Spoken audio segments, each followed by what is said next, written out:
Hello, everyone, and welcome back to another episode of A God Shift. I'm your host, Shayna Rattler. I'm so glad that you're here today, but before we get started, I would love if you would do me a favor.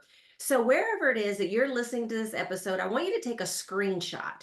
And with that screenshot, I want you to post it on your social media, tag us here at A God Shift, and then I just want to hear your biggest aha moment or your biggest takeaway from this episode. And the reason why I ask you to do that is because I recognize that there are a lot of people out there that really want to do their part to uphold Christian values, and everybody doesn't know where to start. And so, the more times that these episodes are shared, the more people can be equipped with the tips and the tools and the strategies that we offer here on the show. So, I want to thank you in advance for being willing to share that. I'm going to read my guest bio and I'm going to get started with what I know is going to be another great conversation. My guest today was honorably discharged from the U.S. Air Force in 1970 and began his teaching career in 1973. In 1980, he was awarded his PhD in sociology from New York University. In 2022, he was awarded an honorary doctorate of law from Ave Maria School of Law. He is the author of 10 books and thousands of articles. In 2023, he starred in and was co-executive producer of a documentary on Disney titled Walt's Disenchanted Kingdom. I would love to hear about that. I can't help but to welcome to the show Bill Donohue. Well, thank you so much for having me. Thank you.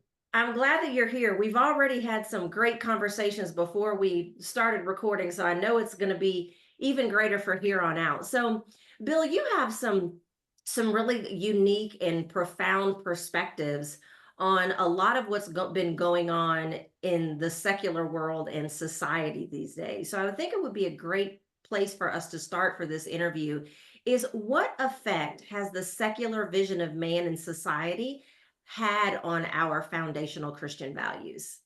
Well, it's been deleterious. It's been very harmful.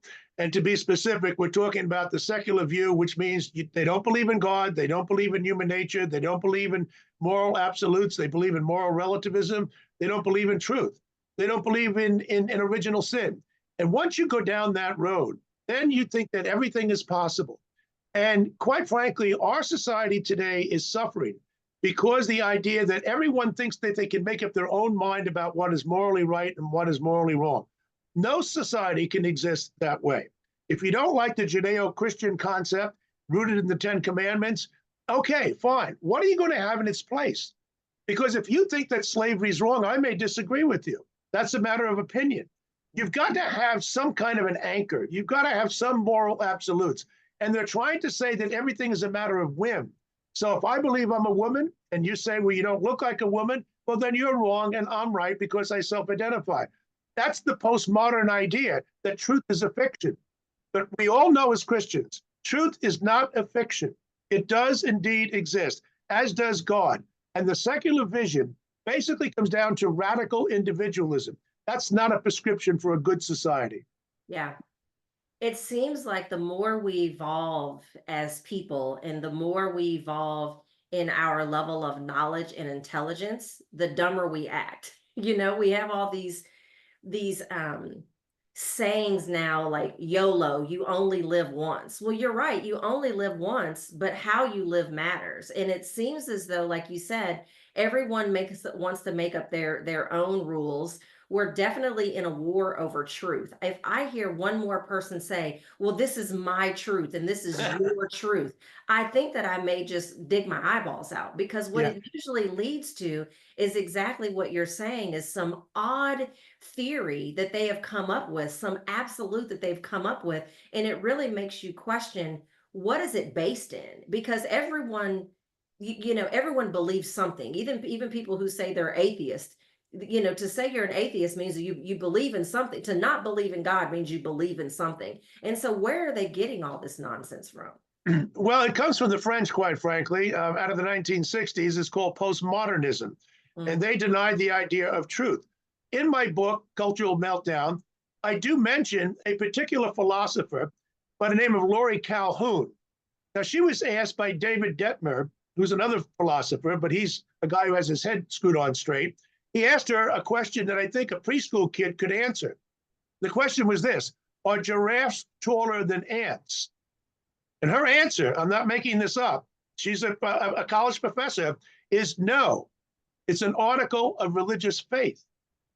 So everything is a matter of my truth, your truth. Guess, by the way, do you know who believed that there's no such thing as truth?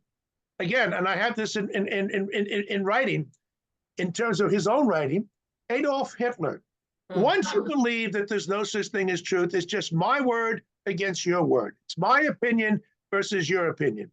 I believe in abortion, you don't. I believe in killing the innocent, you don't. I believe in slavery, you don't. If truth doesn't matter, then the powerless, the most vulnerable in our society, will be the ones who will suffer. Yeah. Because the ones who have the rich and the powerful will stomp on them. You talked a little bit about where this started. How has it been able to go so far? Well, it always begins in the academy. I spent 20 years in education, 16 as a college professor. Many of them are good people, but a lot of them are dysfunctional. Quite frankly, they're borderline crazy. If you believe that a man can become a woman and vice versa, we need to build more asylums. That would be Bill Donahue's answer, okay? Unfortunately, if you don't believe that a man can become a woman, you can't get tenure in today's colleges and universities. To be specific in answering your question, it begins in the colleges and universities, and then it spreads. Now, here's the difference. It would normally spread to the arts, to the media, the entertainment industry, and the like. Today, it's actually creeped into the corporations, the healthcare industry, and even to the Joint Chiefs of Staff. So it no longer is contained and cabined within a small group of people on the left. It's permeated the establishment of our society today. And so in the name of combating racism, we're not using Martin Luther King's idea. We should judge people based on their character, not on their views and on the color of their skin. No, we take the position of Kendi, who argues that all white people are racist, and that's the only way you get rid of racism is to go back and create more racism. Now, we've gone off the rails in our society in so many ways, and we can thank the nutty professors for much of it. Yeah, I agree with that. And I feel like since corporations and large institutions have been looked toward for good for so long and for some level of foundation, that it's very easy for us to not see what it is that they're really doing because they've been known for some good. I did a solo episode earlier this year, and I was talking about ways that we can avoid being deceived. And during that episode, I shared that the reason why some individuals and some organizations are very easily able to deceive us is because they've been known for doing some good. And so it's very easy for people to be like, oh, well, there's no way that that's what this organization is up to, or that they're funding some of these things, because look at all the great things they've done. Look at all the money that they've put towards research or whatever it is. And I reminded listeners in that episode of something that one of my mentors shared with me. And he said, if you look at rat poisoning, it's 90% good corn. The 10% is what will kill you. And I think that's a lot of what we see today with some of the organizations that are helping to push these crazy agendas and these crazy thoughts, is that since they've been known for doing some good, it's easy for them to blindly do some of the not good things that they're doing, and nobody would even notice if they're not really paying attention. Well, I think that's a very apt observation, because I think people are deceived. You're saying, wait a minute, this organization, I don't want to name any by name, but a lot of good organizations out there, as you correctly noted, yet they've been involved in this whole movement here about DEI and ESG and the like. There's some good news, though. There's a pushback. And even the corporations now are agreeing, the idea of combating racism by teaching racism, I don't think that works too well. Yeah. The idea that, the environment, should we protect it? Of course, but you don't worship it as a god. Right. But people are beginning to realize, should we treat people who are different sexual orientations with human dignity? Of course. Does that mean I have to buy into their agenda, into the radical agenda? No, I don't have to buy into that. In fact, I should resist it. So there's one good thing that's happened here in recent months. Harvard University began an idea. Now they're saying, listen, we got brought up into that whole Hamas thing and the Palestinians and the Israelis. They made a decision in the late spring, and now we're in the fall, and they're going to say, listen, we're not going to take a position on these issues of the day. The professors can, the students can, that's up to them. But we as an institution, we're here for the pursuit of truth. We're not here for politics, and we're not going to take a stand. So there are some good things that are happening, but a lot of damage has been done because they went this far. Wow. Well, that's excellent news. So when we come back from the break, we're going to talk about some of the potential solutions. We'll be right back. God is commissioning women leaders to uphold Christian values and change the course of history for his glory, and to mobilize other women to blaze the same trail. Want to know what type of kingdom leader you are and learn specific strategies to impact change based on your type? Find out by going to kingdomtrailblazerquiz.com right now.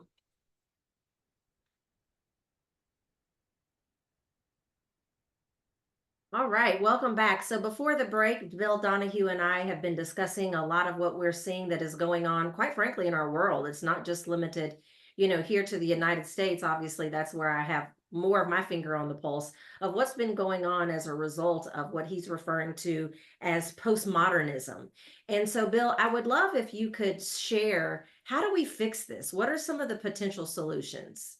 Well, one of the things I tell people is that the next time you hear somebody on radio or TV and there's got an alphabet after his name, I do too, PhD. Okay, so what? Be very careful. I'm not saying you should be disrespectful and become cynical. I am saying this, that the elites in our society have let us down. The average person is a good man and a good woman. And if you hear something from someone who says something which strikes you in the gut as being just simply a little bit crazy, trust your gut. There are too many people who become postgraduate, well-educated. They're the ones who believe this nonsense about a man can become a woman can become a man, etc. The most well-educated people are the ones who buy into it the most. So that's one thing. The other thing is this.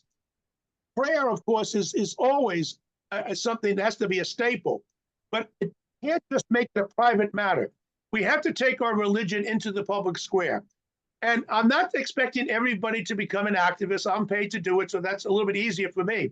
I am saying this, that when you hear something in your family or amongst friends or at work that strikes you as being insulting or bizarre, you can quietly say, well, that's your opinion, but I don't agree with that. And I think it's, quite frankly, I'm a little bit upset by what you've said. You got to do the small things as well. You also have to let people know who've done a good job that they've done a good job. Email them.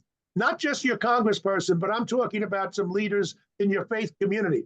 We need a Christian revival. That's the only answer, because it's radical secularism which has created this problem. We got to get back to our moorings. I know it's not going to be done overnight, but we have to simply hold the fire and not be bullied and treated like a piñata by a lot of these secular bullies. I think that's a great point. So can you tell us a little bit before we wrap up? Can you tell us a little bit more about the new book, Cultural Meltdown? Yes, the book basically says there's a collision course between the Judeo-Christian understanding of man and society. We believe in God and truth and human nature.